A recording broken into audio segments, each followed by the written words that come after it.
السلام علیکم، آپ دیکھیں خبر میں بہت مالک. بہت ڈیولپمنٹس ہوئی ہیں پچھلے 24 گھنٹے کے اندر ایز یوزول یہ ایران وار کے اندر. پہلے تو ٹرمپ صاحب نے ہمیشہ کی طرح ایک کے بعد ایک ٹویٹ داغا ہے. اب انہوں نے ایک بڑا سیریس قسم کا انہوں نے کہا بیسکلی تمام یورپینس کو ایڈریس کر کے کہہ دیا ہے. انہوں نے کہا جی آپ خود جائیں، آپ کو تیل چاہیے جائیں جا کے تیل چھین لیں، میرا اس سے کوئی تعلق نہیں. اور دوسرا انہوں نے کہا اور دوسرا ہمارے پاس بہت تیل ہے، خریدنا تو ہمارے سے خرید لیں. وال اسٹریٹ جرنل میں دوسرے اخبارات میں ان کے کلوز ایڈز کو کوٹ کر کے کہا جا رہا ہے کہ ڈونلڈ ٹرمپ اب ہر قیمت میں جنگ سے نکلنا چاہتے ہیں. کہتے ہیں چھوڑیں اسٹیٹ آف ہرمز کو، بعد میں ڈیل کر لیں گے، نکلو اس جنگ سے، بیکاز بہت سے پریشر ہیں.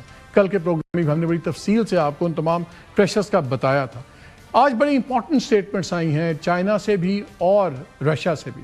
رشیا کے فارن منسٹر نے کہا ہے کہ ہم دیکھ رہے ہیں کہ نیا ورلڈ آرڈر بن رہا ہے، اور اس ورلڈ آرڈر میں ظاہر ہے وہ امریکہ کو تنقید کا انہوں نے کھل کے نشانہ بنایا. پیٹ ہیگسیٹ جو ان کے سیکرٹری آف وار ہیں، انہوں نے بھی آج صبح پریس کانفرنس کے اندر کافی سخت سی سارٹ آف زبان استعمال کی امریکہ اور چائنا اور روس کے لیے، اور یہاں کہا کہ ہمیں پتہ ہے وہ اس جنگ میں کیا کر رہے ہیں ایران کے لیے اور کس طرح کر رہے ہیں، ہم دیکھ رہے ہیں، ہم اس کو کاؤنٹر بھی کر رہے ہیں. تو انہوں نے بھی اوپنلی یہ کہہ دیا کہ یہ پارٹ آف دا پرابلم ہے، پارٹ آف دا سولوشن نہیں ہے. یہ تمام چیزیں ساتھ ساتھ چل رہی ہیں. پھر آج ہیگسیٹ نے اور جو chairman chief of joint staff ہے امریکہ کے، ان کو جھوٹ بھی بولنا پڑا آؤٹ آف دا بلو. کوئی 5-10 منٹ سے وہ یہ دعویٰ کرتے رہے کہ تعریفیں کرتے رہے ہمارے وہ لوگ جو اسلحہ بنا رہے ہیں وہ بڑا کام کر رہے ہیں، اگر وہ اسلحہ نہ بنائیں تو ہمارا آگے وار کیسے چلے گی. حقیقت یہ ہے کہ ہم نے آپ کو 2-3 پروگرامز میں جو روسی کی رپورٹ تھی جو تھنک ٹینک کی، اس میں بڑی تفصیلاً بتایا تھا کہ مارچ کے اینڈ تک ایرو انٹرسیپٹرز اسرائیل کے ختم ہو رہے ہیں جو ڈیفنس کرتے ہیں. اور یہ بھی بتایا تھا کہ اگر یہ جنگ چلتی ہے 2 ہفتے اور تو امریکہ کے میزائلز اور دوسرے انٹرسیپٹرز یہ بھی بہت سیریسلی ڈپلیٹ ہو جائیں گے. مارچ 6 کو انہوں نے بڑی ایک ہائی پروفائل میٹنگ کی تھی، تمام آرمز مینوفیکچرر سے لائیں سب کچھ کریں، اس میں کوئی پروڈکشن میں اضافہ نہیں ہے. آج ان کی پوری پریس کانفرنس اس بات کی تھی کہ ہمارے پاس بہت اسلحہ ہے، بہت اور آئے گا اور ہم اڑا کے رکھ دیں گے ایران کو. حقیقت اس کے بالکل برعکس ہے، اور اسی لیے ان کو ایک پوری ایک سٹوری بنانی پڑی کہ یہ ہے جو شوز ایکچولی ان سے ان کا ہاتھ ننگا ہوا ہے کہ برے حالات میں. لیکن ساری بحث آتی ہے اسٹیٹ آف ہرمز پہ. یہ ڈیمانڈ نہیں تھی اسٹیٹ آف ہرمز، یہ تو ایران نے جو اسٹریٹجکلی اپنی گیم کھیلی اس کے بعد یہ ایک آبجیکٹ بن گیا، اور اب ساری وار اس پہ آ گئی ہے. اسی سلسلے میں کہ یہ کھلے گی تو جنگ رکے گی، یہ ہوگا، سب کچھ ہوگا. آج بڑا ہی ایک انٹرسٹنگ آرٹیکل ہے نیو یارک ٹائمز میں، اور وہ بڑا زبردست اس لیے ہے کہ وہ تاریخ کی بیسس پہ ہے. میں اس میں سے کچھ حصے آپ کو سنانا چاہتا ہوں کیونکہ اس میں بھی پنہا ہو سکتا ہے اسٹیٹ آف ہرمز کا مسئلے کا حل. کچھ باقی ہم نے ہسٹری کی ریسرچ ساتھ نکالی ہوئی ہے. I'll try to quickly کہ آپ کو میں بتاؤں کہ ہے کیا. یہ ہے مونٹرو کنونشن ایک ہوا تھا. تاریخ کیا ہے؟ تاریخ یہ ہے کہ ایک اسٹریٹ تھی، اس کو درڈانیلز تھی ٹرکی کی، اس وقت یہ سلطنت عثمانیہ تھی. تو یہ جو اسٹریٹ تھی یہ اس کا بھی ایسے کہ ملکیت کا مسئلہ تھا، اور یہ تھی اس وقت سلطنت عثمانیہ، آٹومن امپائر کہتے ہیں. اور اس آرٹیکل میں اس نے بڑی اچھی چیز پوائنٹ آؤٹ کی. اس نے کہا کہ جی جو بڑی طاقتیں ہوتے ہیں ان کے بعد بہت بڑا اسلحہ ہوتا ہے، جس طرح سب کچھ ہے، یہ سمجھتے ہیں جو اس طرح کے یہ اسٹریٹس کے یہ آبناؤں کے یہ مسئلے ہوتے ہیں یہ ایک ٹیکنیکل سا مسئلہ ہے، زیادہ اسلحہ مارو گے تو نکل آئے گا اور حل نکل آئے گا. لیکن ہوتا یہ نہیں ہے. قوموں کے لیے یہ ان کی سوورینٹی اور ان کی آزادی کے لیے بڑے امپورٹنٹ ہوتے ہیں. سمپلی اس کو ایک ٹیکنیکل میٹر نہیں آپ ڈیسائیڈ کر سکتے ہیں. اس نے کہا یہ پتہ لگا برطانیہ کو اور فرانس کو پہلی جنگ عظیم کے اوپر، جو اس وقت ڈارڈانیلز تھا، یہ ایک پیسج تھا، یہ آٹومن امپائر کنٹرول کرتی تھی. ایک بڑی مشہور آپ نے گیلیپولی کیمپین سنی ہوگی ورلڈ وار کی، چرچل صاحب نے شروع کروائی تھی، اور وہ جو پیننسلا تھا اس کا نام گیلیپولی تھا. یہ 1915 سے 1916 میں ایک جنگ چلی. ونسٹن چرچل جو تھا اس وقت وہ ان کا سیکرٹری صاحب تھے جو بعد میں پرائم منسٹر بھی بنے. یہ لارڈ آف دا ایڈمنس کو کہتے تھے، اس وقت جو ہیڈ تھے تمام افواج کے.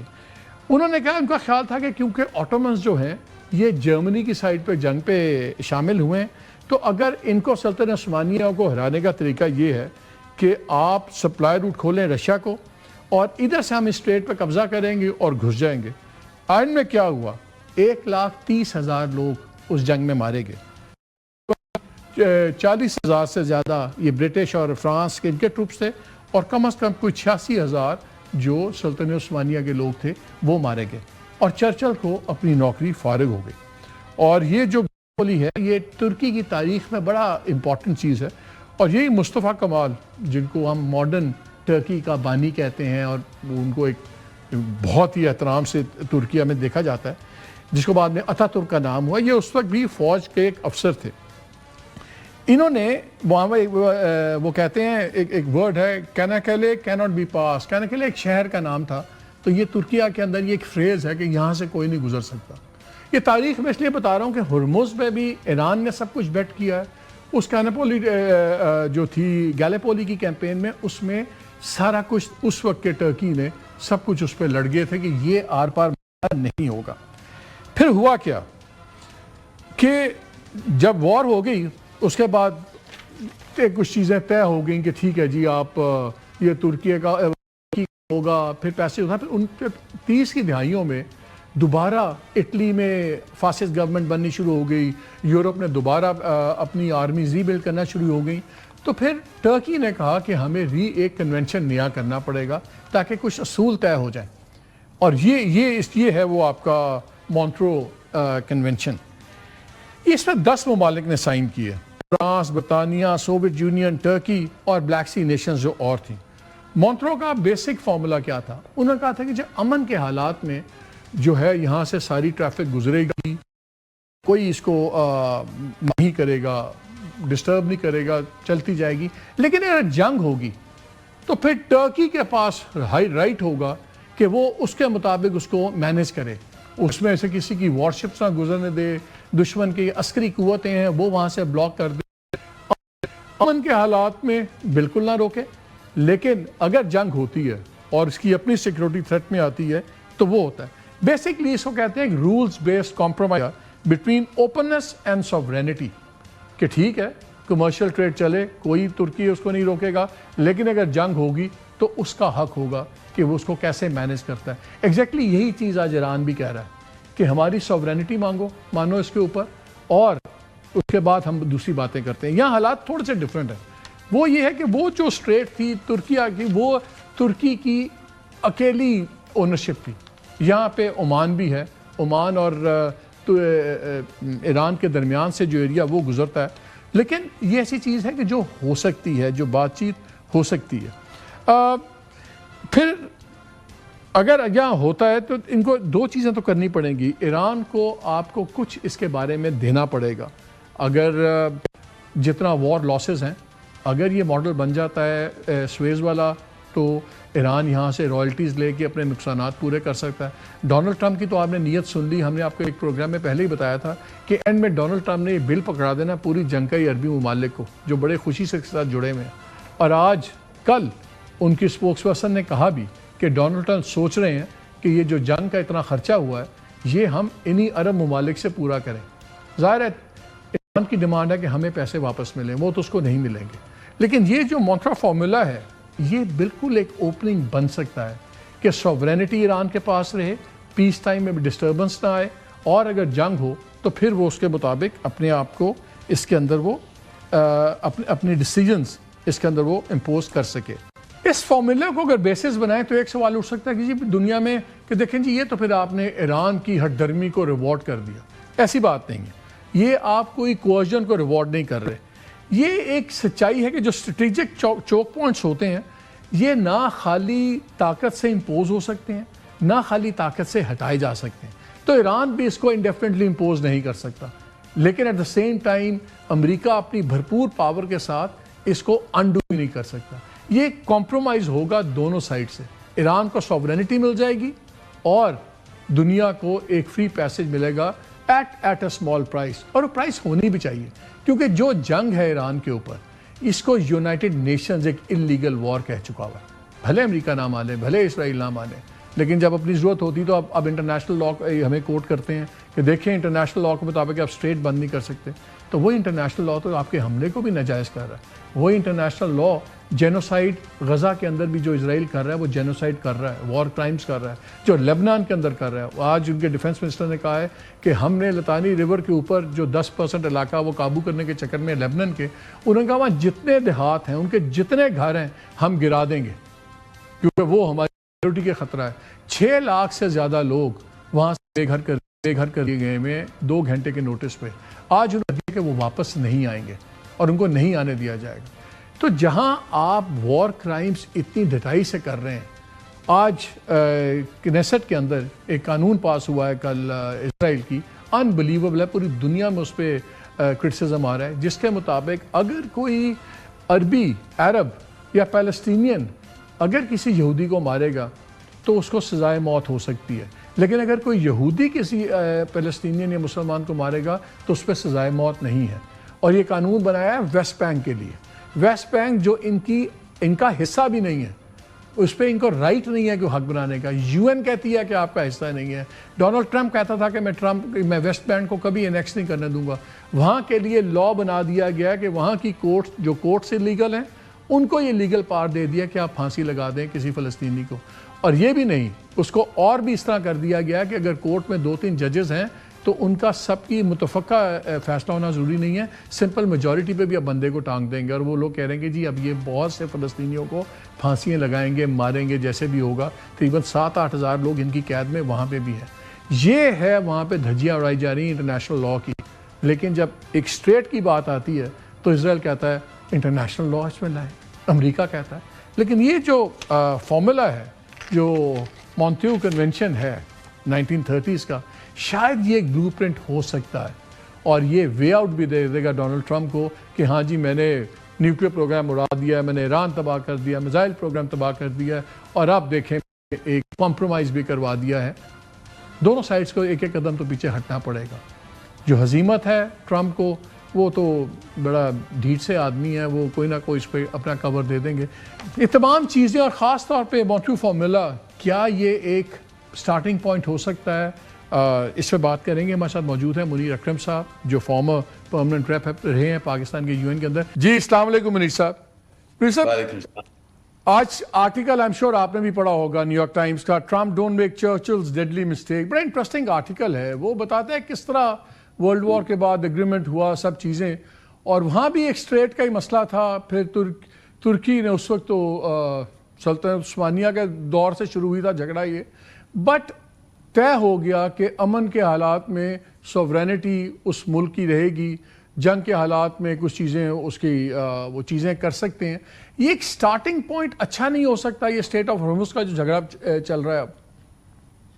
جی یہ صحیح ہے کہ جو مونٹرو کنونشن تھا اس کی بیسس کے اوپر ابھی انٹرنیشنل لا آگے بڑھ گیا ہے, ڈیولپ ہو گیا ہے.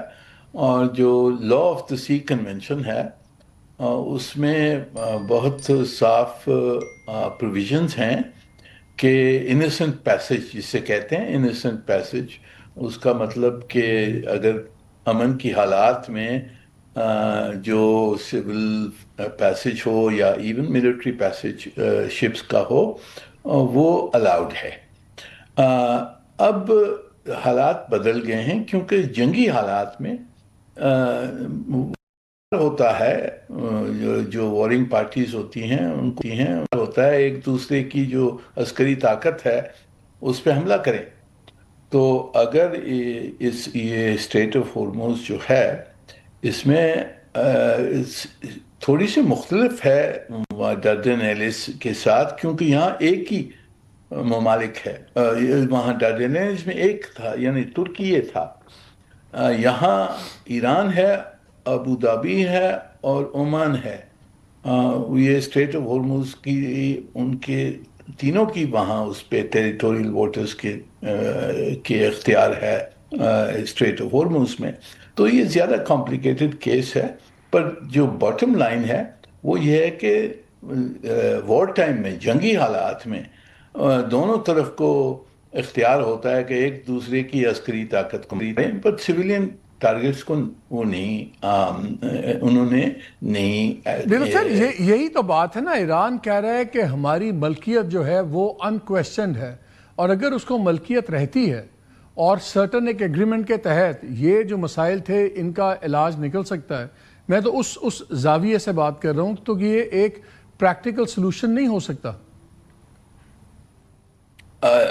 جی دیکھیں, اس کا پریکٹیکل سلوشن اب ذرا زیادہ کمپلیکیٹڈ ہے, کیونکہ اگر جو جہاز ہیں وہ ایران کے ٹیریٹوریل واٹرز کے باہر سے جاتے ہیں، جو 12 میل کا ٹیریٹوریل واٹرز ہے اس کے باہر سے جاتے ہیں، تو اس میں پھر ایران کا اختیار نہیں ہوگا۔ ایران کا اختیار ہوگا جب وہ جہاز ان کی ٹیریٹوریل واٹرز کے ساتھ جاتے ہیں، اور موسٹ آف دا شپس اسی طرح سے جاتے ہیں، ان کو ایران کے ٹیریٹوریل واٹرز میں جانا پڑتا ہے۔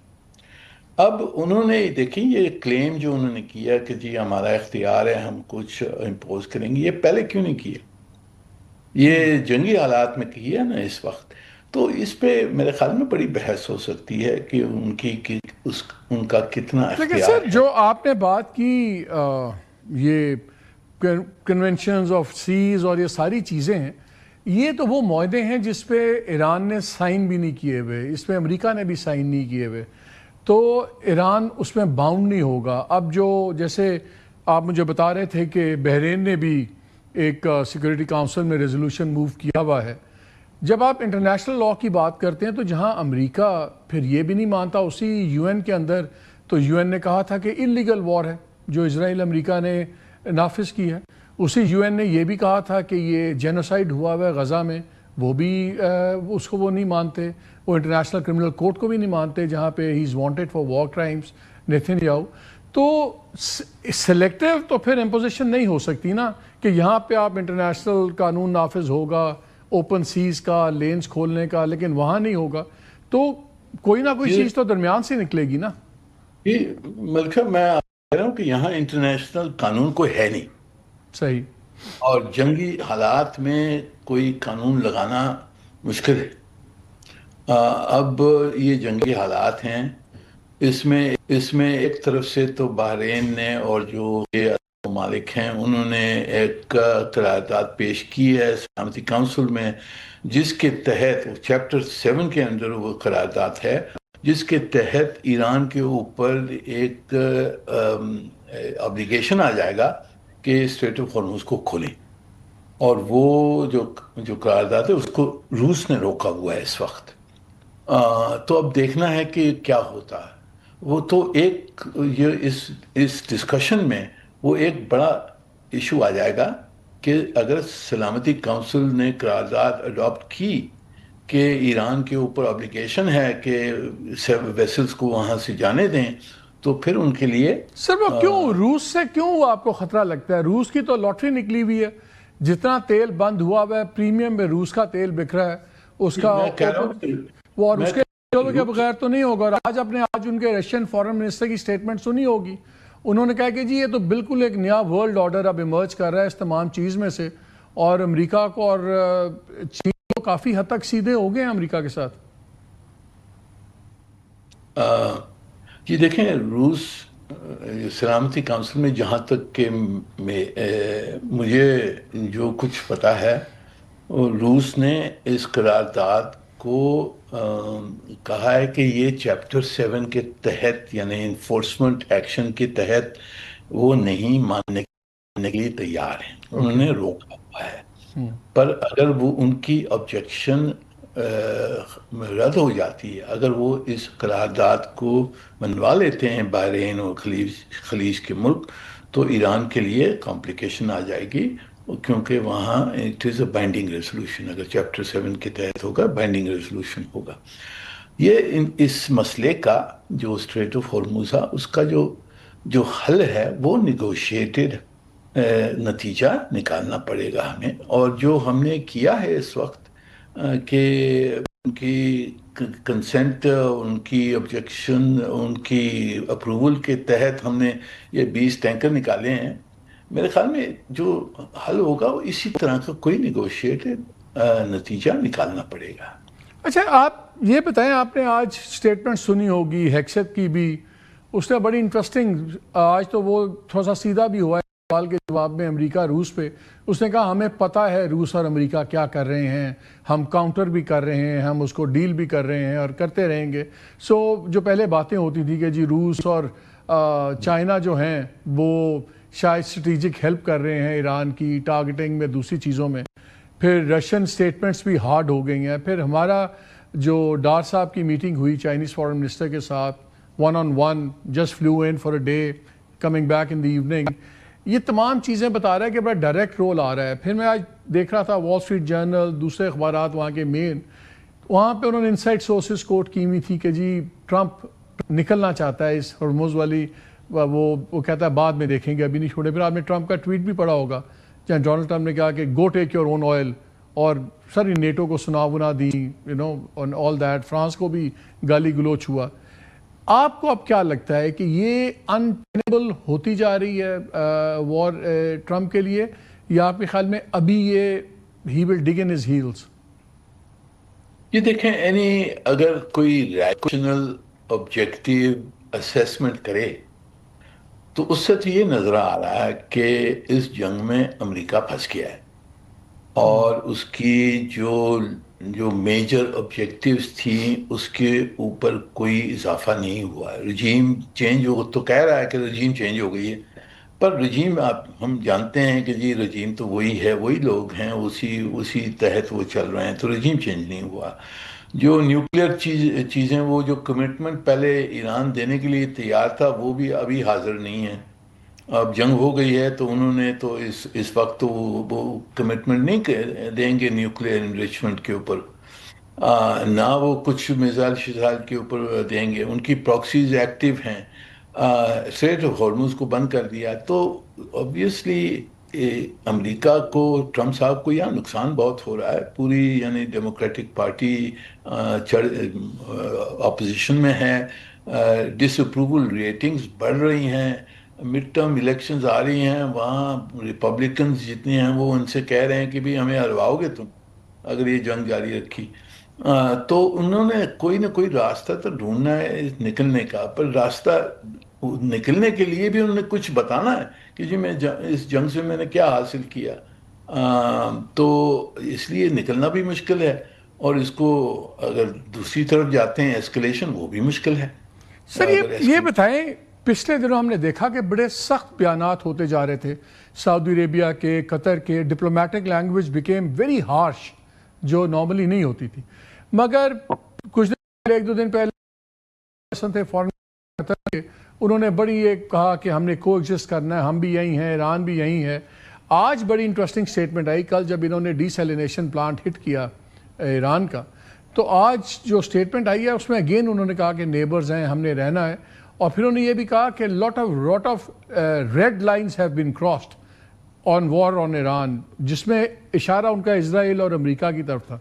اب لارجسٹ بیس قطر میں ہے, قطر کا ہے. سعودی عربیہ بہت ناراض ہے, بٹ سعودی فورن منسٹر آئے پاکستان میں, اس کے بعد جو کمیونیکے نکلا, اگین ڈائلاگ کی بات ہوئی, سب کچھ. نیٹو ٹرمپ کے ساتھ نہیں ہے. یورپ میں اب وہ فرانس نے بھی اوور ہیڈ فلائٹس بند کر دی, سوئٹزرلینڈ نے پہلے کی ہوئی تھی, اسپین پہلے ہی پہ ہوا تھا. اب وہ نیٹو, اب انگلینڈ وغیرہ سب کے ساتھ اب ستھری کرتی کرنٹ کی. کیا ٹرمپ اب جو ان کے ریجنل ملکوں کے کنسرنز ہیں, جو ان کی الائز ہیں, سو کالڈ بیسز ان کی وہاں سب کچھ ہے, ان کو بھی انڈیفینیٹلی اگنور کر سکتے ہیں ڈونلڈ ٹرمپ؟ بھلے وہ جتنے مرضی کمزور ہوں, جو عربی بھائی ہیں ہمارے, نہیں ان میں حوصلہ امریکہ کو یا اسرائیل کو بات کرنے کا, لیکن ان کو لگتا ہے ان کا سروائیول خطرے میں ہے. کیا ٹائم فریم آپ دیکھتے ہیں کہ ٹرمپ کے پاس ٹائم فریم ہے کتنا؟ How long can he ignore every thing, جو آپ ریشنلٹی کی بات کر رہے ہیں؟ یہ ٹائم فریم تو کم ہے, یعنی یہ جتنی جلدی وہاں سے نکل سکتے ہیں وہ ٹرمپ کے لیے, امریکہ کے لیے بہتر ہے. پر اس کو جو روک رہا ہے وہ اسرائیل چاہتا ہے کہ جنگ جاری رہے. اسرائیل کی پوری لابی ہے اس جنگ کے پیچھے. تو یہ بھی پریشر پوائنٹ ہے جس میں ٹرمپ صاحب اور جو ریپبلکن پارٹی ہے, یہ they are expose to Israeli pressure. تو ایک طرف سے وہ اسرائیلی پریشر ہے جنگ جاری رکھنے کے لیے, دوسری طرف سے ڈیموکریٹک پارٹی اور جو اپوزیشن بڑھتی جا رہی ہے, انٹرنل اپوزیشن, وہ سب میں اہم ہے. جو خلیج کے ممالک جو کچھ کہیں نہ کہیں, وہ اس کو وہ سن لے گا, اس کو سمجھتا ہے.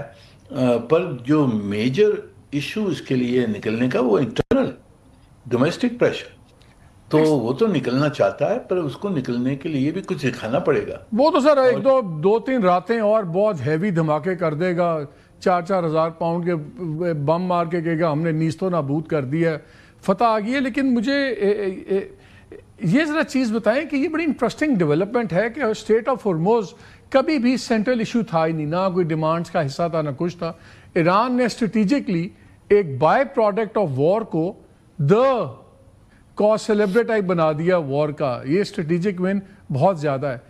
آپ کا کیا خیال ہے کہ کیا اس وقت جو سب سے بڑی اسٹرینتھ ایران کی تھی وہ جو اس نے ہرموز کو بلاک کیا اور اس ایشو کو ریجنل اور گلوبل ایشو میں کنورٹ کر دیا اپنی جنگ کو، تو کیا یہ ہرموز کا فیصلہ ہوئے بغیر جنگ ختم ہو سکتی ہے، یا یہ تبھی، یا یہ کیا کہتے ہیں پوسٹ وار سینیریو پہ جائے چھوڑ کے امریکہ باہر نکل سکتا ہے؟ Because it works both ways نا. جی اس میں اس کے حل ہونے کے بہت طریقے ہیں. سیکوینسنگ کیا ہوتی ہے وہ دیکھنا ہوگا. فار ایگزامپل اگر ہرمز کے اوپر معاہدہ نہیں ہوتا ہے، اگریمنٹ کوئی نہیں ہوتی ہے، پر جنگ رک جاتی ہے. جب جنگ رک جاتی ہے تو شاید وہ ایرانی وہ کہیں کہ اچھا بھائی آپ نے حملے بند کر دیے، جنگ رک گئی ہے، خلیج کے ممالک پاکستان وغیرہ جو دوست ملک ہیں وہ سب کہیں کہ بھی اسٹریٹ آف ہرمز کو کھولنے دیں، پورے ہمارے سب کے اوپر اثر پڑ رہا ہے تو آپ کھول دیں. تو انہوں نے کچھ کنڈیشنز کے تحت وہ کھول دینا. ابھی بھی تو 20 ٹینکر ہمارے انہوں نے چھوڑ دیے نا. تو تحت کوئی انفارمل بیسس بھی ہو سکتی ہے کہ سمجھوتا انٹرنلی ہو وداؤٹ پبلسٹی کہ جی جنگ آپ روک دیں، اس کے بعد میں ہم دیکھیں گے، ہم کھول دیں گے. سر یہ بتائیں، لاسٹ کویشچن، ڈپلومسی کا وہ کہتے ہیں it's a very patient game, slowly آرام سے دانا پھینک دیا کھیت میں، پھر اگتا ہے، پھر بڑا ہوتا ہے، پھر فصل دیکھتے ہیں. وار میں ایوری تھنگ از ناؤ اور یسٹرڈے. اس وقت جو پیش چاہیے ڈپلومسی کی، آپ کے خیال میں کیا اتنی پاسبلٹی ہے کہ ابھی ڈپلومیٹک سولوشن نکل سکے گا؟ ضرور جی، اس کا سولوشن ڈپلومیٹکلی نکلے گا، اور تو کوئی حل نہیں ہے اس کا. ڈپلومیٹکلی یہ حل ہونا پڑے گا. And do you see China and Russia زیادہ اوورٹ رول اب لیتے ہوئے آپ کو نظر آئیں گے؟ ابھی تک بڑے خاموش سے سائٹ پہ تھے، لیکن پچھلے کوئی 48 گھنٹے میں ہم نے دیکھا کہ بڑی تھوڑی سی واسفرس سی باتیں شروع ہوئی ہیں، کھل کے باتیں آنی شروع ہوئی ہیں، نیو ورلڈ آرڈر کی باتیں شروع ہو گئی ہیں، اور پرو ایکٹیولی چائنا نے کہا ہم جوائنٹلی کام کریں گے for regional piece and all those things. یہ آپ کو ایک پازیٹیو ڈیولپمنٹ لگتی ہے کہ اس پہ ٹرمپ صاحب پھر کھڑے ہو جائیں گے کہ چین اور روس مجھے کٹھے پڑ رہے ہیں تو میں نہیں ہٹتا؟ یہ آپ کے خیال میں ایک پازیٹیو ڈیولپمنٹ ہے یا it could create a bigger problem? جی نہیں، اٹس اے پازیٹیو ڈیولپمنٹ. اور چین اور روس نے بڑی سمجھداری سے انہوں نے کچھ نہیں، انہوں نے وہ دیکھ رہے ہیں کہ دشمن ہمارا جو ایڈورسری ہے وہ غلطی کر رہا ہے، تو وائی شوڈ دے اسٹاپ ہم. انہوں نے کہا کہ آپ کھودتے رہیں اپنے آپ کو، اس میں پھنسا رہے ہیں آپ، تو وہ تو پھنس رہے. اب جب پھنس گئے ہیں، اب وہ چین اور روس کہتے ہیں کہ ہم آپ کی مدد کرنا چاہتے ہیں، یہ مسئلے کو حل کرنا چاہتے ہیں. اب وہ آگے آ گئے ہیں. جو 5 پرنسپل جو دار صاحب کے ساتھ وانگی نے جو اسٹیٹمنٹ میں اختیار کیے، بہت امپورٹنٹ پرنسپلز ہیں. آپ اس پہ غور کیے کہ it is immediate cease fire اور start of peace talks, security of non military targets, security of shipping lanes and primacy UN charter. یہ 5 پرنسپلز اس اسٹیٹمنٹ میں ہیں. I think very good framework for some diplomatic solution. مجھے صاحب thank you very much always for your time, you been very kind. Doctor ji break لیتے ہیں، break کے بعد آ کے آپ دیکھیں گے کہ پاکستان کی معیشت پہ اس کے کیا اثرات ہو رہے ہیں. ڈاکٹر حفیظ پاشا صاحب سے بات کریں گے. انہوں نے ایک آرٹیکل بھی لکھا ہے، بڑے الارمنگ چیزیں.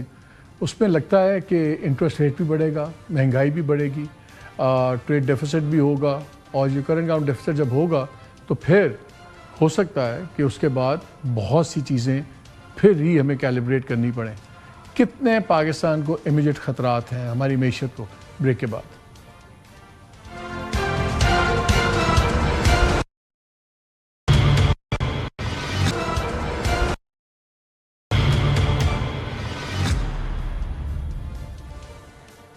جی ویلکم بیک.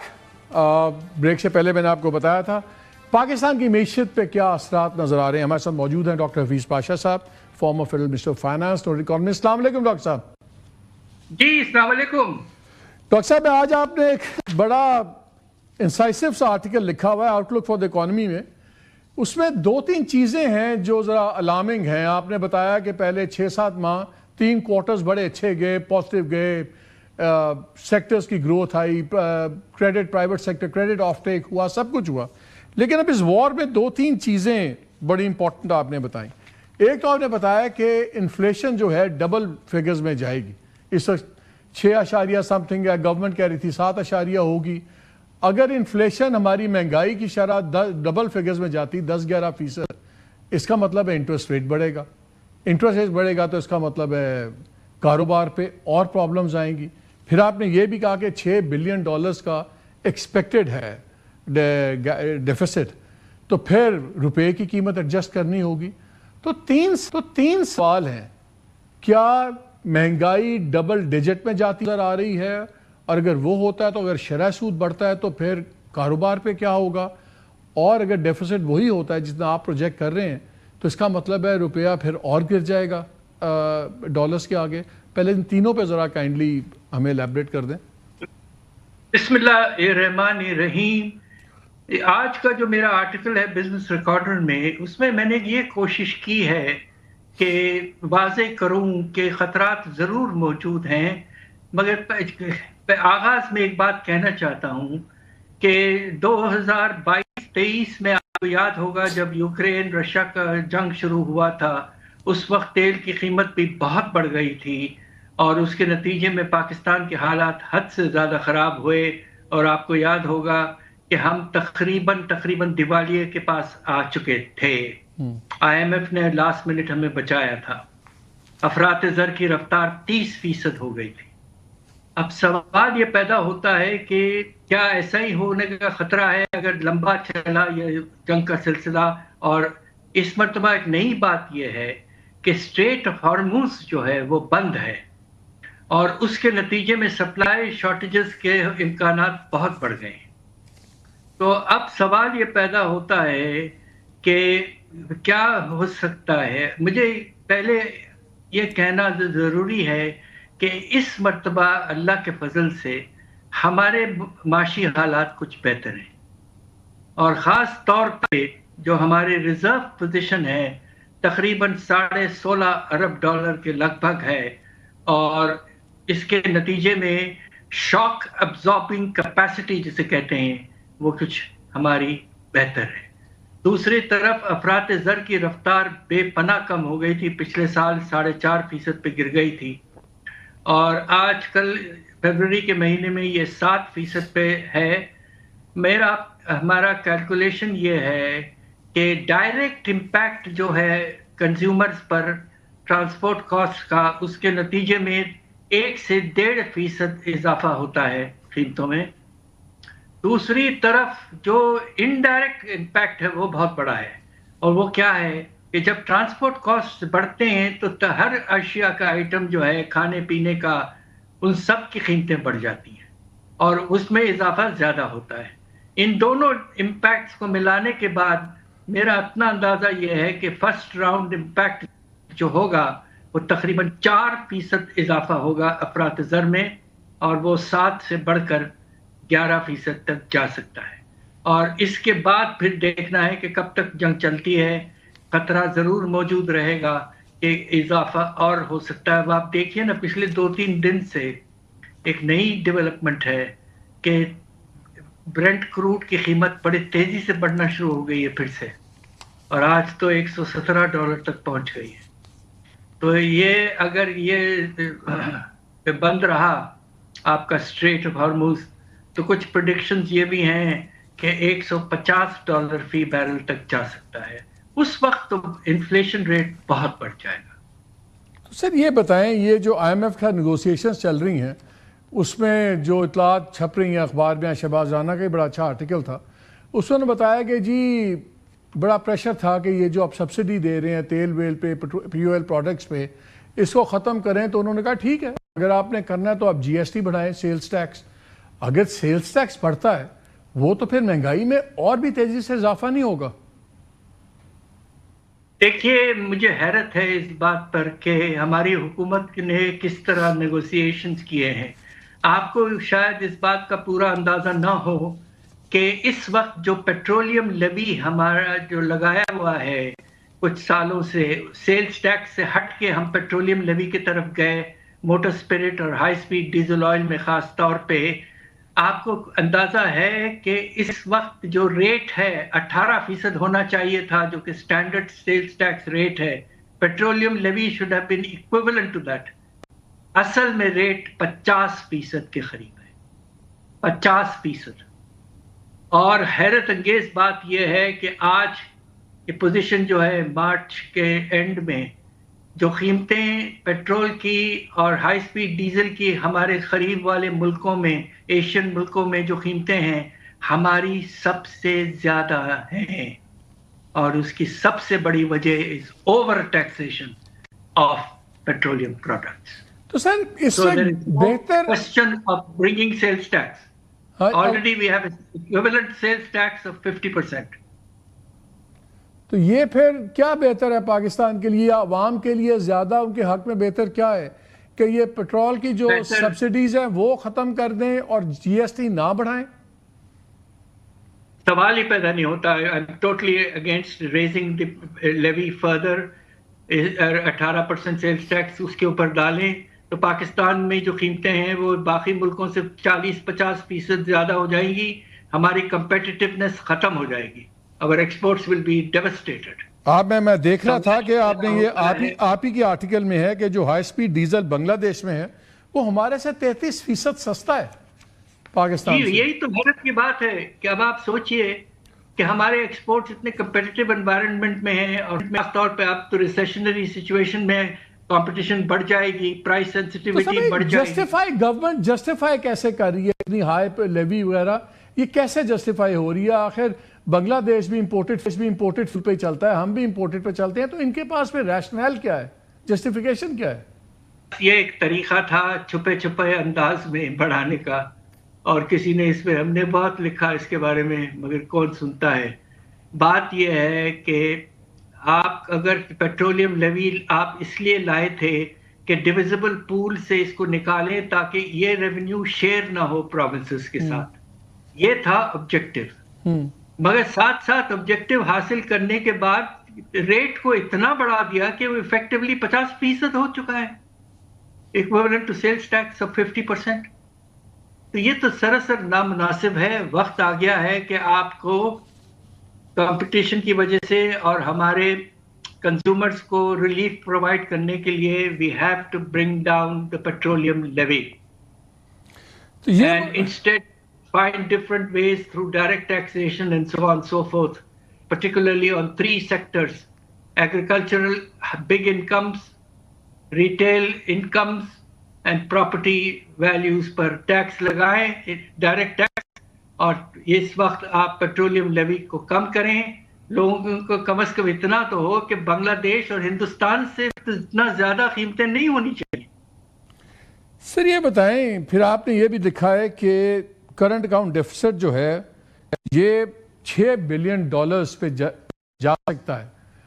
اب اس کا مطلب یہ ہے کہ ہمیں ایڈجسٹمنٹس کرنی پڑیں گی روپے کی قیمت میں، تو پھر تو روپیہ اور کم ہوگا ڈالر کے اگینسٹ.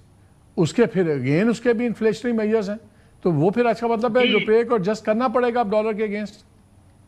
اگر یہ قیمت میں اضافہ جو ہوا ہے $117 تک پہنچا ہے برنٹ کروڈ. اب آپ یہ دیکھیے کہ امپورٹ کی قیمت ایفیکٹولی ہماری 64 جو جنگ سے پہلے تھی قیمت، اب وہ 117 کے قریب ہے. اب آپ یہ سوچئے کہ یہ تقریباً $50 فی بیرل بڑھ چکی ہے. اب اس کے نتیجے میں امپورٹ بل میں تو اضافہ ہونا ہی ہونا ہے. اگرچہ سپلائی شارٹیج ہوگی تو اتنا امپیکٹ نیگیٹو نہیں ہوگا، مگر اس کا پروڈکشن پہ امپیکٹ ہوگا. کرنٹ اکاؤنٹ پہ کم ہوگا مگر پروڈکشن پہ امپیکٹ زیادہ ہوگا. اگر پراپر سپلائیز ملتی ہیں تھرو ہارموز اینڈ سو آن تو آپ کا کرنٹ اکاؤنٹ اس لیے متاثر ہوگا کہ آپ کا امپورٹ بل جو ہے وہ بڑھے گا. جب آپ کی قیمت میں اضافہ آپ نے دیکھا امپورٹ پرائس میں 64 to 117 اگر ہو جاتا ہے تو آپ کا امپورٹ بل میں ہر مہینے